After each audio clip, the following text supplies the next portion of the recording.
नमस्कार दोस्तों, स्वागत है आपका मेरे YouTube चैनल दिव्य भक्ति में। तो कैसे हैं आप लोग? आशा करती हूँ कि स्वस्थ होंगे, मस्त होंगे। तो आज की वीडियो में मैं आपके लिए लेके आई हूँ नवरात्रि के बाद कलश का विसर्जन हम कैसे करें, उस जो कलश में पानी है उसका क्या करें, नारियल का क्या करें और जौ का क्या करें। तो वीडियो में अंत तक बने रही। वीडियो अच्छी लगे तो फ्रेंड एंड फैमिली में ज़रूर शेयर करिए। हिंदू धर्म में नवरात्रि पर्व का बहुत ही खास महत्व माना जाता है।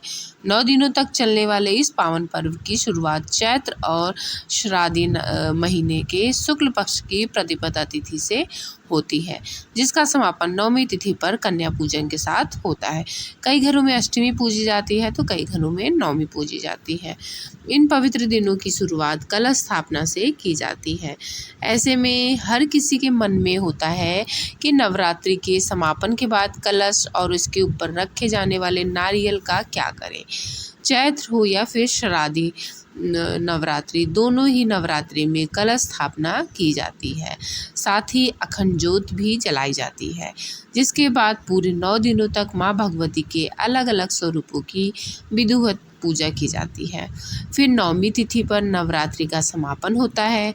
ऐसे में कलश के पानी, नारियल और अखंड ज्योत को लेकर लोगों के मन में कई तरह के सवाल होते हैं कि इनका विसर्जन कैसे किया जाए या इन सभी चीज़ों को क्या करें। आपको इन सवालों के जवाब इस वीडियो में आज मिल जाएगा। तो नवमी के बाद कलश का क्या करें। नवमी तिथि पर नवरात्रि के समापन के बाद कलश को पूजा स्थल से हटा देना चाहिए या फिर उसका विसर्जन कर देना चाहिए। इसके लिए कन्या पूजन के बाद कलश के ऊपर रखे नारियल को उठाकर अलग रख लें और फिर 10वीं तिथि में कलश का विसर्जन कर दे। ध्यान रहे कि कलश का विसर्जन हमेशा शुभ मुहूर्त में ही किया जाता है। कलश पर रखे नारियल का क्या करें। नवरात्रि में रखे जाने वाले कलश के ऊपर नारियल भी रखा जाता है। पूरे 9 दिनों तक माता रानी की पूजा के साथ ही इसकी भी पूजा की जाती है, जिसकी वजह से यह बहुत ही पवित्र हो जाता है। ऐसे में या तो आप इसको फोड़कर प्रसाद के तौर पर खा लें या फिर नारियल को एक लाल कपड़े में बांधकर घर के मंदिर या तिजोरी में रख सकते हैं। इसके अलावा आप इसे जल में भी प्रवाहित कर सकते हैं। ऐसा करना शुभ माना जाता है। अब हम जानते हैं कलश के जल का क्या करना चाहिए। कभी भी कलश को खाली नहीं रखा जाता। इसमें कई सारी चीज़ों के साथ पानी भी भरकर रखा जाता है, जो 9 दिनों की पूजा से बहुत ही शक्तिशाली हो जाता है। ऐसे में इस जल को पूरे घर में छिड़के और बचे हुए जल को नाली में या गंदी जगहों पर ना फेंकें। इससे आप नीम, पीपल, बरगद के पेड़ में डाल दें या फिर घर के ही गमलों में आप इसे डाल सकते हैं। मतलब इस पानी को पैर के नीचे नहीं पड़ना चाहिए। या तो किसी गमले में फेंक दें या तो नीम के पेड़ के पास डाल दें। ऐसे आप डाल दें, ये पैर के नीचे नहीं पड़ना चाहिए। इस बात का विशेष ध्यान दें।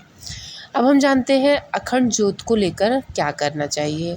हमें अखंड ज्योत को लेकर ये गलती नहीं करनी चाहिए। कई लोग 9 दिनों का उपवास रखने के साथ ही अखंड ज्योत भी जलाते हैं। ऐसे में नवरात्रि के समापन के बाद इसे बुझाने की कोशिश ना करें। शास्त्रों के मुताबिक अखंड ज्योत को जबरदस्ती या फूंक कर नहीं बुझाना चाहिए, यह शुभ नहीं माना जाता। अखंड ज्योत के समापन के बाद इसकी बत्ती को निकाल कर अलग कर लें और यदि इसमें तेल बचा हुआ है तो उस तेल का आप दोबारा पूजा में इस्तेमाल कर सकते हैं। अखंड ज्योत के दीपक का तेल भी बहुत पवित्र माना जाता है। अब हम जानते हैं कलश और अखंड ज्योत के दीपक पर जो कलावे बांधे रहते हैं उसका क्या करना चाहिए। इनको अपने हाथों पर बांध सकते हैं या गले में पहन सकते हैं। ये 9 दिन की पूजा के साथ ये बहुत ही शक्तिशाली बन जाता है। तो ये देवी का सिद्ध रक्षा कवच माना जाता है।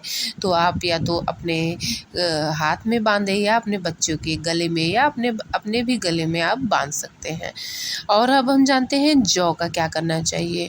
जौ को प्रसाद के रूप में ग्रहण करें या गौ माता को खिला दें। मिट्टी को पौधों में डाल दें ताकि इसकी मिट्टी कहीं इधर उधर फैली ना रहे और पैर के नीचे ना आए। और कलश को विसर्जित कर दें। दशमी के दिन किसी स्वच्छ जल में कलश को प्रवाहित कर दें। ध्यान रखें कि कलश का विसर्जन कन्या पूजन के बाद ही करें। तो इसी के साथ मैं अपनी वीडियो को समाप्त करती हूँ। आशा करती हूँ आपको ये वीडियो अच्छी लगी होगी। तो चलिए मिलते हैं एक और नई वीडियो के साथ। तब तक के लिए जय माता दी। स्वस्थ रहिए, मस्त रहिए।